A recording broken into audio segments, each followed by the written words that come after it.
Okay guys, this one's exciting. This is the Cube iWork 10 Flagship. Let's check it out. No smelling of the box because, to be honest with you, I've had this for a little bit. I had to play with it. This is a 2-in-1 operating system. That's what's so exciting about this. So we're going to take this, and this had a plastic piece. I'm just going to take it out. And oh yeah, check this out. The box is very nice, by the way. And there it is. So let me set that aside. Let me just tell you the specs real quick. It's got a CPU Atom XZ8300 Intel Cherry Trail quad core 1.44 gigahertz. It's got 4 gigs of RAM, 16 gig hard drive. It's got a 10-inch screen, 1920 by 1200. It's a 64-bit system. It's got dual cameras, 2.0, Bluetooth, micro SD card up to 128. It's got Windows 10, and it's got the Android 5.1. So let's take a quick look at all the little things it's got. So let's see if we can even see it here. Alright, so this is a headphone jack. This is an HDMI slot. This is a micro USB slot also to charge. This is a full-size USB 3.0. This has a micro SD card, which I have one in there. You can see the white. That's 128 gigs. Over here is the power button and the volumes. Up and down. Nothing on this side. And then the bottom has leg inserts for the keyboard. So yeah, this guy, is this an Android TV box killer because it's a tablet and an Android box? Now, before I start it up, let me show you some other accessories I bought with this. Oh yeah, check that out. What is this? It's the Cube keyboard. Oh yeah, let's check it out.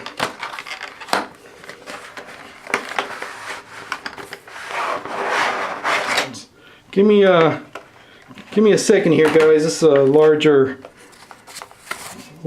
pieces here than your typical box. So here's the keyboard. Let me take it out of the case. So there's the keyboard. Hold on, guys. Let me move this aside.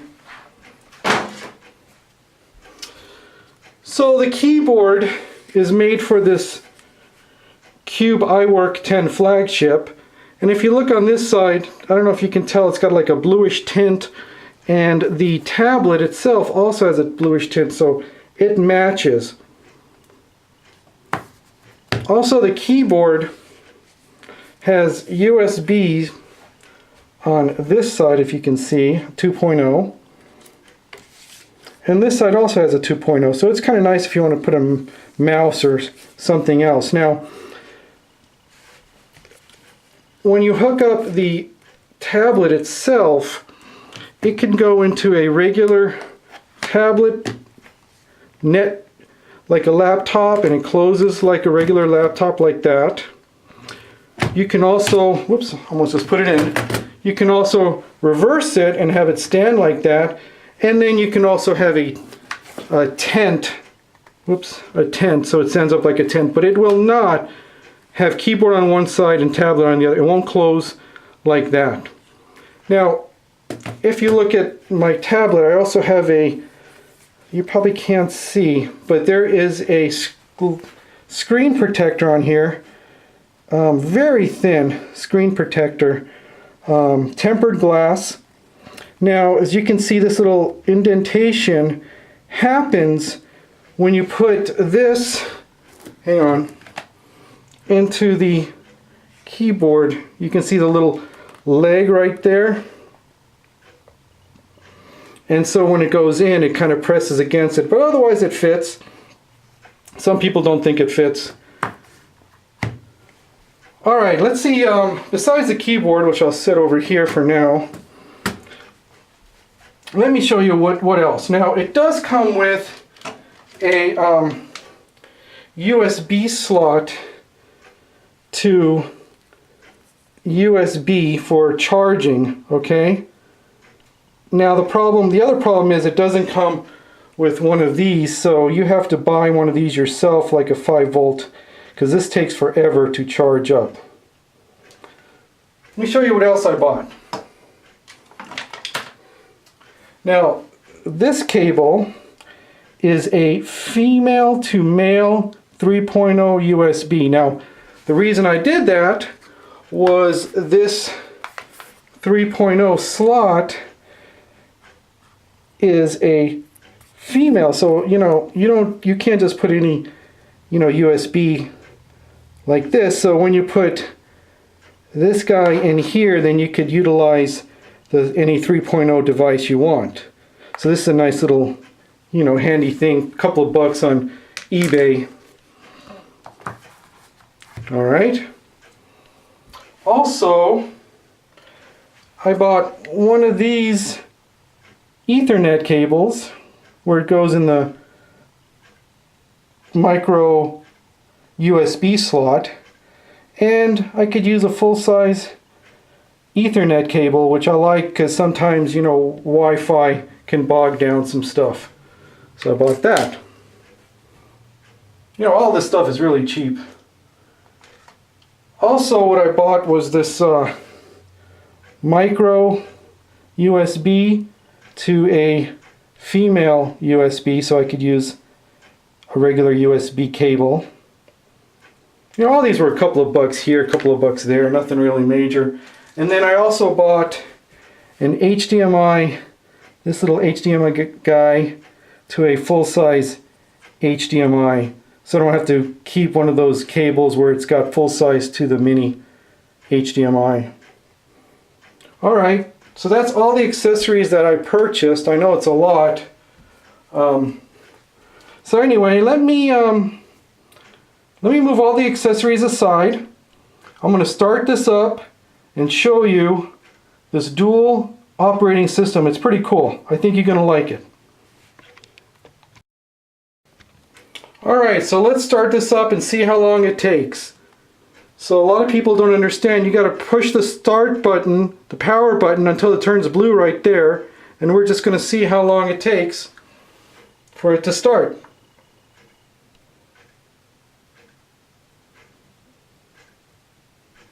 Okay, here's the Android and the Windows. Right now I'm going to say Windows and OK.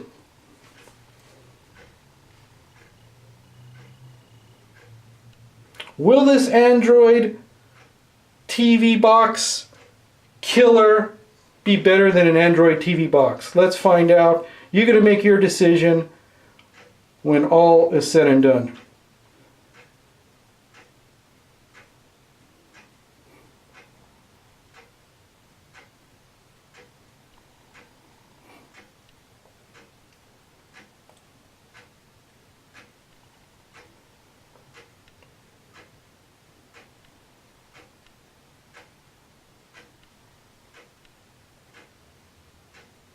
Alright, so it takes about a minute to start up.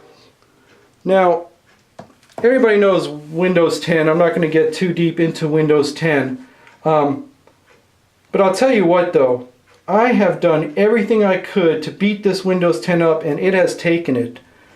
Like I put Classic Shell. If you look over here, this Windows 10 has a Classic Shell menu, not the Windows 10 menu. This is also a touchscreen, obviously. And the only other problem I had with Windows 10 was the 1607 update. Because of the file size, it would just not take it. So I had to download it, put on a memory stick, blah, blah, blah. But it did finally install. So that was a big pain in the ass. Otherwise, this is a fully licensed Windows 10. I mean, I don't see any problems. I've had no problems with this. It updates, no problems. All in English because it's the Chinese tablet. So what's so cool is there's an app right here. See if I can zoom in. Let's see here. I don't want to... Hang on.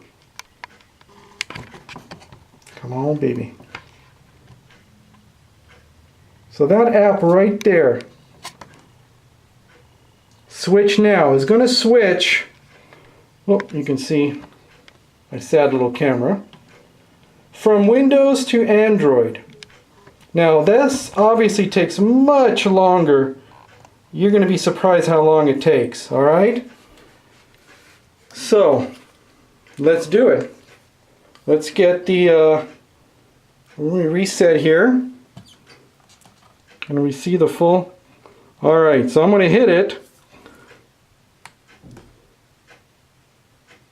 Double click. Okay, so I'm going to say yes. I'm going to say okay. Yes. I'm going to start. Well, let's let it shut down first. Because I don't think it's fair to give the time when it's shutting down, because that's just a regular Windows shutdown. But once this blue screen is gone, I'll start the clock.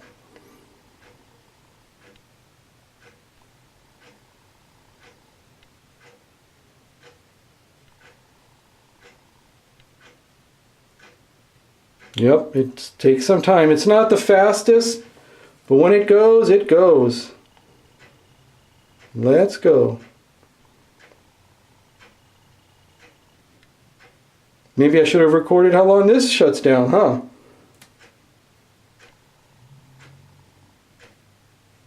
I don't know, that could have been an update.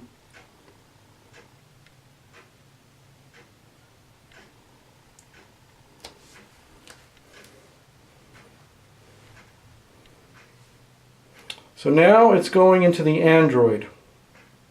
Now the problem with Android 5.1 versus 6.0, the micro SD card cannot be utilized, which kind of sucks.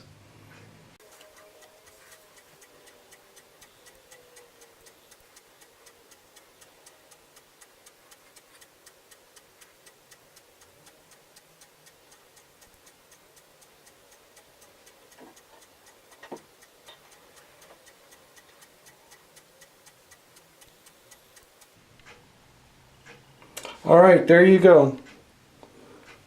Wow, that was a long one, huh? So now here you see the launcher. To me it looks like a Android tablet versus like a TV box launcher. Of course you can always add one. But I'm going to use my fingers to move around the screen. So, you know, I've installed a bunch of stuff. And here is the Kodi and all the movies that you want to play, and they play no problem. No problems, just like any Android box. Now, we're going to do some tests for you, because I know you guys want to see that. So let's check the root checker to see if it's rooted. I'm going to verify, and it is not a rooted Android. So if you need the Android to be rooted, then this one's not for you. Or you can figure out how to root.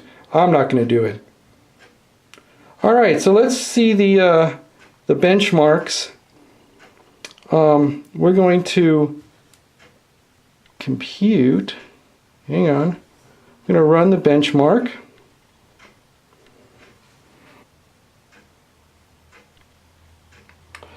Okay, so the benchmark is the multi-core is 2160 and the single is 955, which is pretty compatible to any Android box. It should be more, to be honest with you, but I'm going to scroll to see if there's any other information you want to see.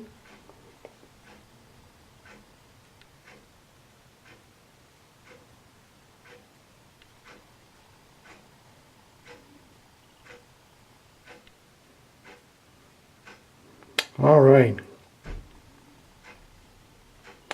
So that is the benchmark. Now, I am not going to do the Wi-Fi speed test because everybody's got their own Wi-Fi, so I really feel like it's not needed. So I'm going to try the speed of the memory. And let me run it.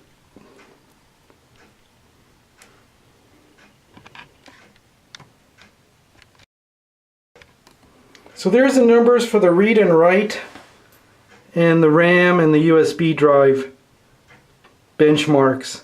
So if you can pause and look to see if those numbers are good for you. Alright, so let's take at the DRM Info, and there is the information. Oh, let me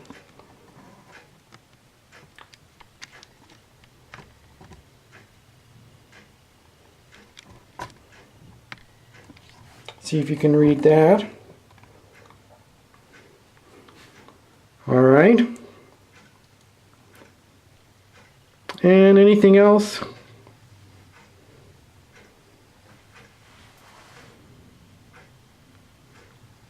So Antutu, let's see here.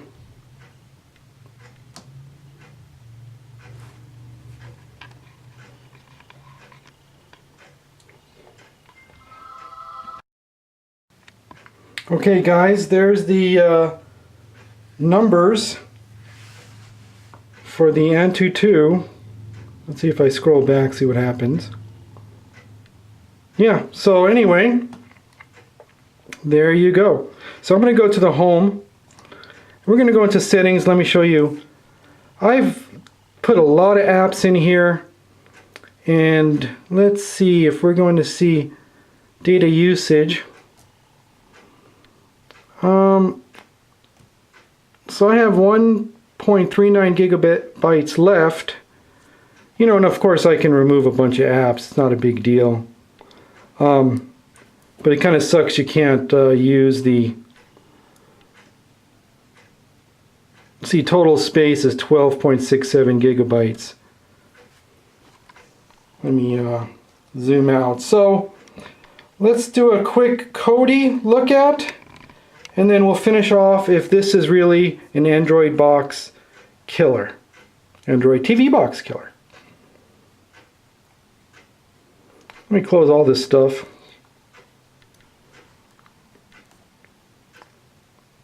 Alright, so here's Kodi. Doesn't look like I did anything to it. It says first run. So it doesn't look like I've installed anything, which I can't believe, but it's okay. Got some other stuff I'm doing. So anyway, Kodi is the 16.1, and it works just fine.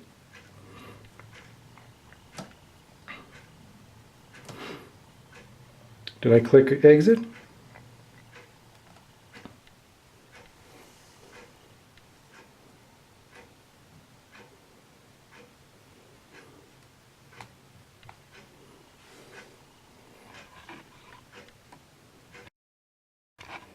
So it took a little bit to exit out. It wasn't stuck or anything. So like Cartoon HD, you know, it all works. No problems there. And you know, I'm quite a ways away. I'm on Wi-Fi right now, so I'm quite a ways away from my modem. So it's a little slower than usual. So the question is this an Android TV box killer? Well, first, the battery life is about 6 hours, but then again, I have the screen on pretty high on brightness. I really do like it because it has Windows 10, and I like Windows 10. I do things here and there on it, and this is very portable. But for under $200, is it really worth something for you to get versus like just a standalone Android tablet with HDMI out? That's much cheaper because some people don't need the Windows 10. If you see this guy down here, basically it's going to, I'm going to click it, it says boot to Windows. I'm going to say OK. And it's going to boot to Windows. So I would say if you want Windows 10 and an Android tablet, the 2-in-1 operating system, this is perfect. I've had no problems with the Cube iWork 10 flagship. If it's a little pricey for you, I say then just don't get it. Get a tablet for the Android. Although I've had a lot of fun with this tablet. So look in the link below. I will tell you where this is coming from. Of course, like a GearBest, again, these Chinese devices. And let me know what you think. I'm stalling right now, so Windows 10 boots up. But, you know, I'd like to see what you guys think of this tablet. Me, I like it. It's really cool. It's a fun novelty. Do I use it every day for a computer? No, I don't. But I still enjoy both operating systems in one tablet. Thanks for watching. Subscribe, hit the like, and we'll see you next time.